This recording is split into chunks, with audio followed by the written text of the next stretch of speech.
जन्माष्टमी की आप सभी दर्शकों को ढेर सारी शुभकामनाएं। आपके जीवन में भगवान श्री कृष्ण का आशीर्वाद बरसता रहे। जन्माष्टमी इस बार बहुत ही दुर्लभ शुभ संयोग के साथ आई है। आइए जानते हैं कैसे पूरा करेंगे पूजा और एक सिक्का का वो प्रयोग जो जीवन के तमाम मुश्किलों से आपको बाहर निकालेगा और हर मनोकामनाओं को पूर्ण करेगा। पौराणिक कथाओं के अनुसार भगवान श्री कृष्ण भगवान विष्णु के सबसे शक्तिशाली मानव अवतारों में से एक है और भगवान श्री कृष्ण हिंदू पौराणिक कथाओं में एक ऐसे देव हैं जिनके जन्म और मृत्यु के बारे में बहुत कुछ विस्तार से लिखा गया है। जब से भगवान श्री कृष्ण ने मानव रूप में धरती पर जन्म लिया तब से लोगों के द्वारा भगवान के पुत्र के रूप में पूजा की जाने लगी और भगवद गीता सबसे लोकप्रिय ग्रंथ है और इसमें कथन आता है कि जब भी बुराई का उत्थान होता है, धर्म की हानि होगी, मैं बुराई को खत्म करने और अच्छाई को बचाने के लिए अवतार जरूर लूँगा।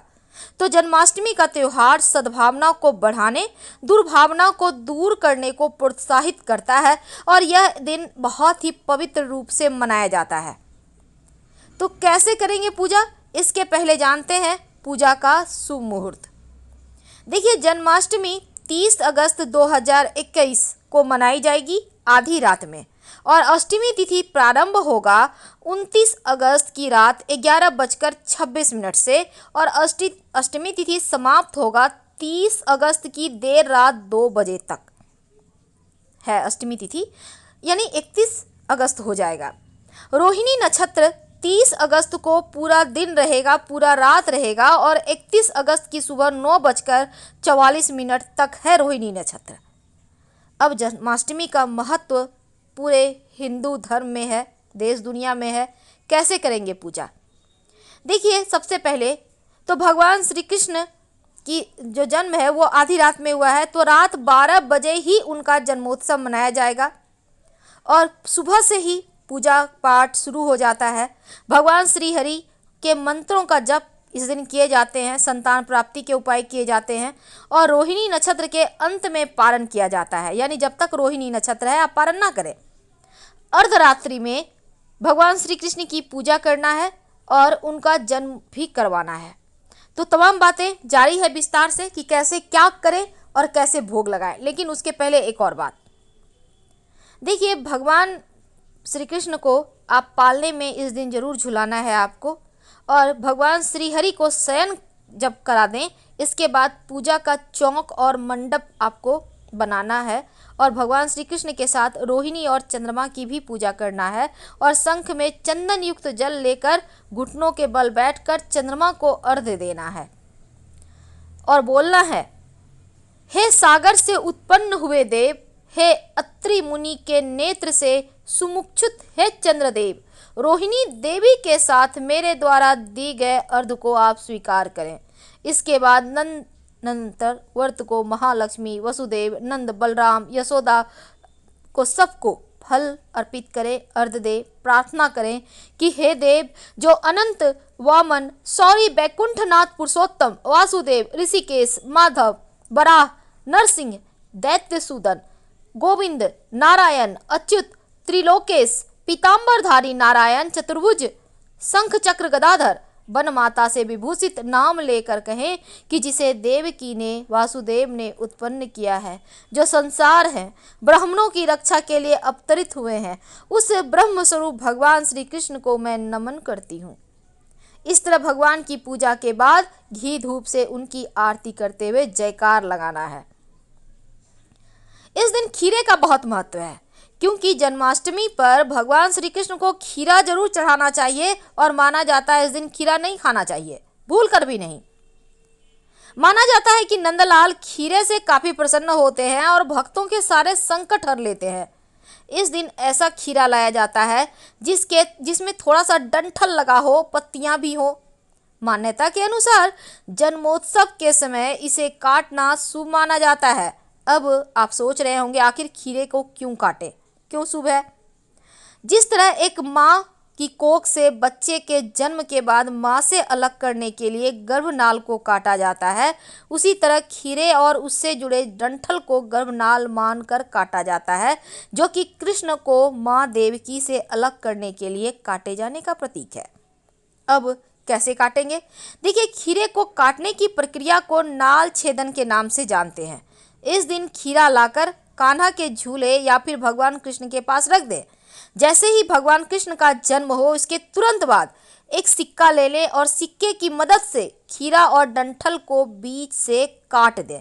इसके बाद 3 बार शंख बजाएं। तो इस तरह से भगवान श्री कृष्ण का जन्मोत्सव होगा।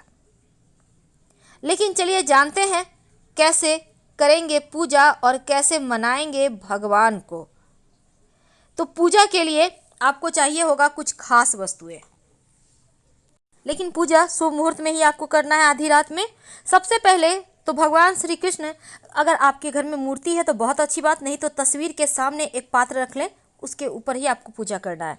पहले दूध से स्नान कराइए, फिर दही से स्नान कराइए, इसके बाद घी से स्नान कराएं और फिर शहद से स्नान कराएं। अब इसके बाद गंगा जल से या फिर आपके घर में प्लेन वाटर है, साफ सुथरा जल, उससे स्नान कराएं। इसके बाद इन सभी चीज़ों को एक बर्तन में इकट्ठा करके रख ले। ये पंचामृत बन गया। अगर आप चाहें तो पांचों चीज़ों को मिलाकर भी स्नान करा सकते हैं। अगर आपके घर में शंख है तो शंख में ही भरकर स्नान कराइएगा। अब भगवान श्री हरि को आप अच्छे से पोछिए और फिर सजाइए। उन्हें स्वच्छ सुंदर वस्त्र पहनाइए, चंदन लगाइए, उनको आप खीर का भोग लगाएं। मखाने की खीर बना सकें तो अति उत्तम, नहीं तो आप फल का भोग लगा सकते हैं। और उन्हें हर श्रृंगार का पुष्प बहुत प्रिय है। उनके माथे पर मोर पंख जरूर सजाइएगा और तुलसी दल भी उनके माथे पर सजाएं। संतान की चाहत है तो केला का भोग लगाएं और फिर प्रसाद के रूप में अगले दिन खाइए। वैसे नारियल का भोग जरूर लगाएं। अगर आप माखन मिश्री का भोग लगाते हैं जो तुलसी के पत्ते डालकर, तो वो सबसे ज़्यादा प्रसन्न होते हैं। उनकी पूजा में चंदन अक्षत से उनको तिलक करें। आप केसर से भी तिलक कर सकते हैं और साथ ही एक सिक्का जरूर रखिएगा उनके पास, ये बहुत आवश्यक है। और धनिये से बनी पंजीरी का भोग आप लगाइए, ये बहुत उत्तम रहेगा। आप धनिये की पंजीरी घर में भी बना सकते हैं। तो ये तो थी पूजा कैसे करें। अब जानते हैं कथा, क्योंकि बिना कथा सुने तो आपकी पूजा पूर्ण ही नहीं होगी। भगवान श्री कृष्ण का जन्म मथुरा के उग्रसेन राजा के बेटे कंस का वध करने के लिए हुआ था। पौराणिक कथाओं के अनुसार द्वापर युग में मथुरा के उग्रसेन राजा का जो बेटा था कंस, उन्हें सिंहासन से उतारकर कारागार में बंद कर दिया और खुद को मथुरा का राजा घोषित कर दिया। राजा की एक बेटी और एक बेटा था, बेटा कंस और बेटी देवकी। देवकी का विवाह वासुदेव के साथ तय किया गया और बड़ी धूमधाम के साथ वासुदेव से उनका विवाह कर दिया गया। लेकिन जब कंस देवकी को हंसी खुशी रथ से विदा कर रहा था, उस समय आकाशवाणी हुई कि देवकी का 8वां पुत्र ही कंस का वध करेगा। अब आकाशवाणी सुनकर कंस की रूह कांप गई और वह घबरा गया। आकाशवाणी के बाद कंस ने बहन देवकी की हत्या करने की ठान ली। लेकिन उस दौरान वासुदेव ने कंस को समझाया कि देवकी को मारने से क्या होगा, देवकी से नहीं बल्कि उसको देवकी की 8वीं संतान से भय है। वासुदेव ने कंस को सलाह दी कि जब हमारी 8वीं संतान होगी तो हम आपको सौंप देंगे, आप उसे मार देना।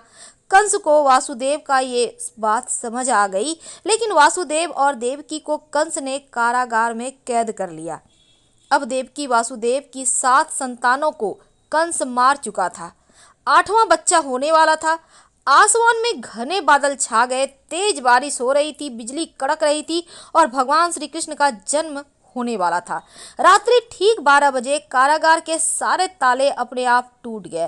कारागार की सुरक्षा में लगे सभी सैनिक गहरी नींद में सो गए और उसी समय वासुदेव और देवकी के सामने भगवान श्री विष्णु प्रकट हुए और उन्होंने कहा कि हे देवकी के गर्भ में जो 8वां पुत्र के रूप में वो जन्म लेंगे, इतना ही नहीं, भगवान विष्णु ने कहा वे उन्हें गोकुल में नंद बाबा के यहाँ छोड़ाए और वहाँ अभी अभी जन्मी कन्या को कंस को लाकर सौंप दे। वासुदेव ने भगवान विष्णु के अनुसार बताए उपाय किए, सुझाव से अमल किया और गोकुल से लाए कन्या को कंस को सौंप दिया। कंस ने जैसे ही कन्या को मारने के लिए हाथ उठाया, कन्या आकाश में गायब हो गई और आकाशवाणी हुई कि कंस जिसे मारना चाहता है वे तो गोकुल पहुंच चुका है। अब ये आकाशवाणी सुनकर कंस और घबरा गया और कृष्ण को मारने के लिए कंस ने बारी बारी से राक्षस गोकुल भेजने लगा, लेकिन कृष्ण ने सभी का वध कर दिया। आखिर में श्री कृष्ण ने कंस का वध किया। जन्माष्टमी की रात सिक्के का प्रयोग किया जाता है। देखिए, पहला प्रयोग होगा सिक्के का। याद रखिए, जब आप खीरा काट कर भगवान श्री कृष्ण का जन्मोत्सव मनाएंगे, खीरे का नाल स्वरूप मानकर, तब सिक्के के प्रयोग से ही काटेंगे।